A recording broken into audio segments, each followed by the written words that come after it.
বছর পূর্তি হয় আমরা সরকারে আসলাম। এই মাঠে আমি ভুলে গেছি, আমি সবার ইলেকশন দাঁড়িয়েছি ছয়বার, তারপরেও জিতে নাই।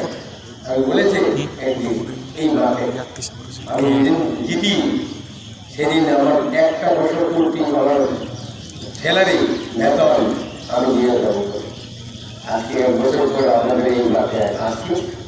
আজকে এই সভার সভাপতি এবং আমাদের ওয়াইটিএর ওয়ার্কিং প্রেসিডেন্ট এবং সাংসদ চেয়ারম্যান, আমার বন্ধু সব সিনিয়র লিডারদেরকে, আর এখানে সবাই বয়স্কদেরকে আমি প্রথম আমার আন্তরিক ধন্যবাদ দিয়ে আমি কথা বলব। আজকে সিপিএম 35টা বছর এই এডিসিতে বলেছিল। বলুন, 30 তারিখে আমি 55টা শাড়ি দিচ্ছি, 55টা শাড়ি এই 10টা বাজে, আর 10টা মশারি দিচ্ছি। আমাদের এডিসি সরকার 20টা মশারি দিচ্ছি, 53টা শাড়ি আছে।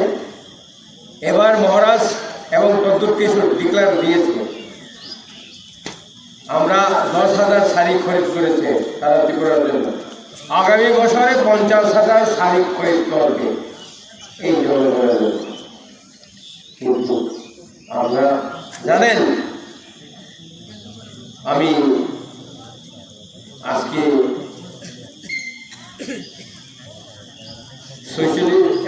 74 বছরে আমি সিপিএম ছিলাম। বন্ধুরা আমার লোকে অগ্রদেব ছিল। আমি দশরের বাবুকে ঝগড়া করে আমি অন্য পার্টিতে গেছি। আমি যেন মিনিস্টার হতাম, সিপিএম থাকছে। বন্ধুগণ, সিপিএম তো অনেক কিছু করেছে, এটা সীমাহীন করেছে। এত মানুষ খাওয়ার প্রাপ্য আছে, এই প্রাপ্যটা কাউকে দেয়নি। বলুন, এডিসিতে 35 বছর সরকার হওয়ার পর আপনারা কি পেয়েছেন? দেওয়ার ক্ষমতাও নেই, ক্ষমতা নেই দেওয়ার। আমার মহারাজ আজকে বিকালে লন্ডন থেকে আসছে, এই রাত্রে 9টায় ফ্লাইট। মহারাজকে লন্ডনে ডেকে নিয়ে সংসদে কথা বলার জন্য ক্ষমতা দিয়ে এই মহারাজ কেউ পেয়েছে? রাজনীতি করার পর দেখা যায় মহারাজ গ্রেটার ত্রিপুরা চেয়েছে কেন? আমরা হয়তো অনেক বুঝে না, অনেক আখ্যা করে আপনাদেরকে অনেক ভুল বোঝানো দিচ্ছে। যদি গ্রেটার ত্রিপুরা হয়, সরকার আলাদা হবে, সরকার আলাদা হবে। 50-50 জন চাকরি হবে, 50-50 হাজার, 1-2 জন হাজার। আমরা এবার আমাদের কাউন্সিলে পাস করছি পুলিশ রিক্রুট করার জন্য। 1200 পুলিশ রিক্রুট হলে পর এখানকার বাঙালি কি পাবে না? এখানে অন্য জনজাতি পাবে না? কোথায় যাবে? না আপনাদের মাটিটা কাটতে নিয়ে ওই সিঙ্গিসরে নিয়ে যাব, ওখানে জেনারেলশিপ করে যারা জেনারেল আছে এখানেই থাকবে। অধিকার, গণতন্ত্রের অধিকার, এই অধিকার কেউ কেড়ে নিতে পারবে না, এই অধিকার পাবেন না। গ্রেটার ত্রিপুরা বলে সরকার যদি আলাদা হয়ে যায়, তখন বাজেট আলাদা আসবে, চিফ মিনিস্টার আলাদা হবে, ফাইন্যান্স আলাদা হবে, তোমার প্রত্যেকটা দপ্তর। এখন এই আমাদের সার্জনালে অফিসের লোকই নেই, শুধু একমাত্র টাকা দেয়নি বলে আমরা রিক্রুট করতে পারি না। আপনারা হয়তো জানেন না, তারা বোঝায় এখানে যদি গ্রেটার ত্রিপুরা হয়ে গেলে কোনো বাঙালি থাকতে পারবে না। আমি এটাই বলতে চাই বিজেপিকে, আমি যখন আইপিএফটির ভাইস প্রেসিডেন্ট ছিল তখন নরেন্দ্রচন্দ্র দেববর্মা ছিল প্রেসিডেন্ট। আমি লোকসভার আগে পার্টি ত্যাগ করি, আমি এখন ভাইস প্রেসিডেন্ট। দিল্লিতে নিয়ে গেছে আমাদেরকে, জানুয়ারির 2 তারিখ দিল্লিতে ছিলাম আমরা 12 জন। আমি এখনো অনেকটা ভুতু দেখাতে পারি। এই কত হাতে কোমরে কাঁধে হাত দিয়ে আমাদের एनसी देवगौड़ा के बोले एनसी जी आप तो बहुत सीनियर लीडर है, बहुत सीनियर लीडर है एनसी जी आप, लेकिन त्रिपुरा में सरकार बनने के लिए हमारा बीजेपी का 20 सीट आएगा, बाकी सीट नहीं आएगा। आपको सब जोड़कर त्रिपुरा में हम सरकार बनाना चाहते हैं। हम एनसी बोले हम त्रिपुरा ले जाइए। अरे सरकार बन जाएगा तो सब कुछ हो जाएगा। कहाँ गया? 4 साल गायब हो गए। और मोबाइल में मिस कॉल देने से नौकरी मिल जाएगा। कहाँ गया? 10,323 তাদেরকে চাকরি দেওয়ার জন্য কতবার প্রত্যেক মিটিংয়ে বলেছিল। কোথায় এগুলো? কোথায়? 4টা বছর চলে গেছে, একটা মন্দির দিতে পারে না। হিম্মত আছে কথা বলার হিম্মত থাকতে হবে। টেবিলে বাড়ি দেওয়ার মতো ক্ষমতা থাকতে হবে। আমার এলাকাতে কাজ হবে না। এই রাস্তাগুলি আজকে আসার সময় কতটা গর্ত হয়েছে, এটা ফিল আপ করতে পারে কিন্তু ক্ষমতা নেই, বলার মতো ক্ষমতা নেই। এই পিডব্লিউডি এসডিওকে কয়ে কথা শোনাতে পারবে? এই তোমার মেম্বার কুমার জমাতে তাকে টেবিল থাপড়া দিয়ে তোমাকে আমি কালকেই পরিবর্তন করে দেবো, এখান থেকে ট্রান্সফার করে হয়ে যেত। সেই কারণে আমি বলতে চাই বন্ধুগণ, আগামী 8-9 মাসের পরে ইলেকশন আছে। এই ইলেকশনের মধ্যে কতটা তুপ দেবে এই তুপ চলবে না। আমাদের কাছে এই তুপ চলবে না।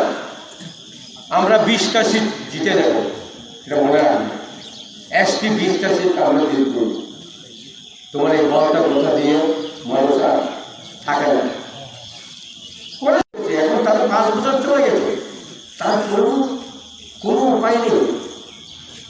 বলেন না, আমি আজকে অনন্ত দেবগৌড়া ডিক্লেয়ার দিয়ে যাচ্ছি, এখানে মন্দির 2.5 মাসের মধ্যে হবে। 2.5 মাসের মধ্যে মন্দির হবে এখানে, আমি কথা দিয়ে বলছি। 2.5 মাসের পরে আসলে অনন্ত চলে যাবে। আপনার মন্দির নেই তো বলবেন, এটা আমি কথা দিয়ে, আমার কথা কোনোদিন বাতিল যাবে না, বুঝেছেন? আমি যেটা কথা দিয়েছি, আমি ওই 23টা গাঁওসভা আছে এখানে, আর ওদিকে 10টা গাঁওসভা হালহালিতে, তো 23 আর 10 হলে কত? 33টা গাঁওসভা আমি সবাইকে টাকা দিয়ে দেবো। এখন 7টা গাঁওসভা দিয়েছি, আর বাকি টাকা বাকি গাঁওসভা কাউকে আমি ব্যর্থ করবো বলবো।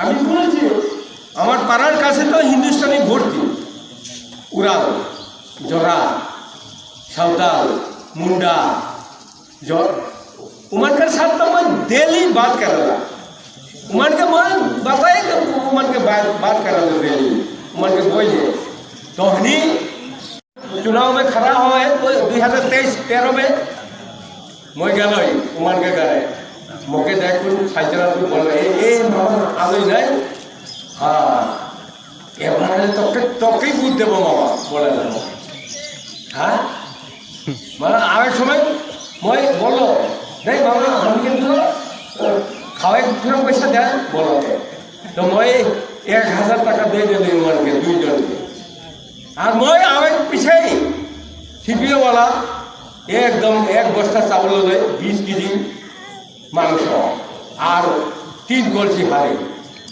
रात भर खाकर हाजिरे मैं बुट जा रहा तो हमने बट गाछ का नीचे बसे सीपीएम वाला सब बोले काका चा खा बोला चा खा बही जाए उमान खाराई हो नहीं पारा दारू का निशा बुट देखो ना आलोई मोर सामने बसे माटी में बस को मौके बोलेला काका का बोलो तो जमे पीछे उमान आ है कौन मान लाल पाती मान उमान आई को हमने के 1 बस्ता चावल दे है और 20 केजी मांग 3 कलसी हारी रात भर खा है कहाँ बुद्ध दिल काची बोला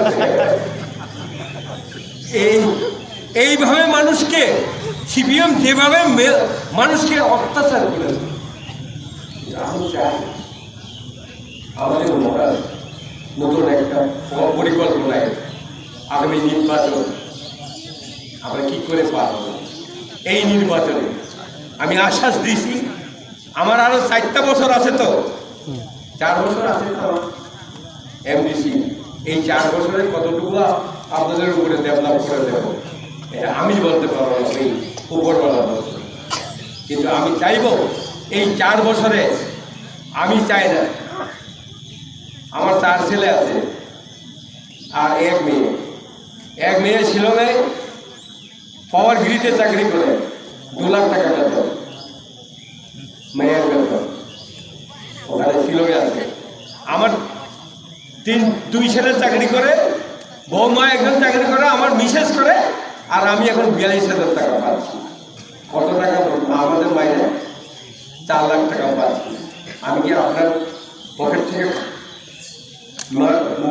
আমার মনের মধ্যে আসবে আপনার টাকাটা মারার জন্য আমিও তো 4 লাখ টাকা পার দেশে পাচ্ছি পার মারলে মহারাজ কত পাচ্ছে জানেন মহারাজের হোটেলে যখন আমাকে দিন নিয়ে গেছে শিলংয়ে महाराज को आपने हाँ थोड़ा बैठो हम आ रहा है तार ओखाने 3टा होटेल আছে ঘুমানোর হোটেল আছে এক রাত্রে ঘুমাতে গেলে 8,000 টাকা আর 4টা ঘর আছে এক রাত্রে 20,000 টাকা এর কাঠের দিয়ে বাইরের কাঠ দিয়ে বানানো আছে আমি ম্যানেজারকে জিজ্ঞেস করলাম ম্যানেজার স্যার महाराज का हर रोज कितने पैसे आमदनी होता है उसको कभी कभी तो 3 लाख तो होते ही हर रोज और कोई ऑपरेशन होगा तो 4 लाख पर डे एक दिन यदि 4 लाख টাকা इनकम करे महाराज कत टाका आते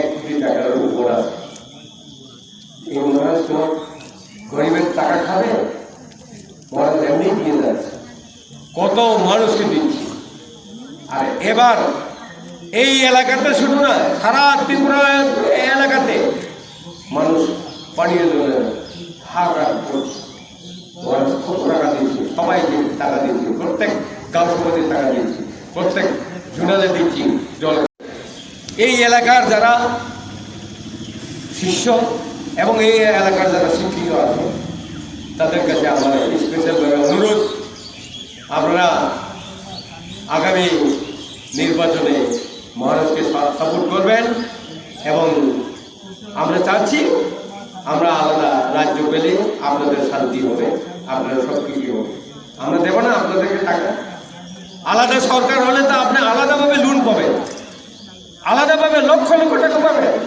চাকরি হবে সব কিছু হবে দিয়ে দেবেন আজকে আর বিজ্ঞত আমার বক্তব্য বিজ্ঞত করতে চায় না আমি এই এলাকার শীর্ষ নেতা এবং শীর্ষ আমার বন্ধুবর ঘুরেছে আড়াই মাসের মধ্যে এখানে বন্দিত হবে আমি সবাইকে আমার নমস্কার দিয়ে আমার এই সংযুক্ত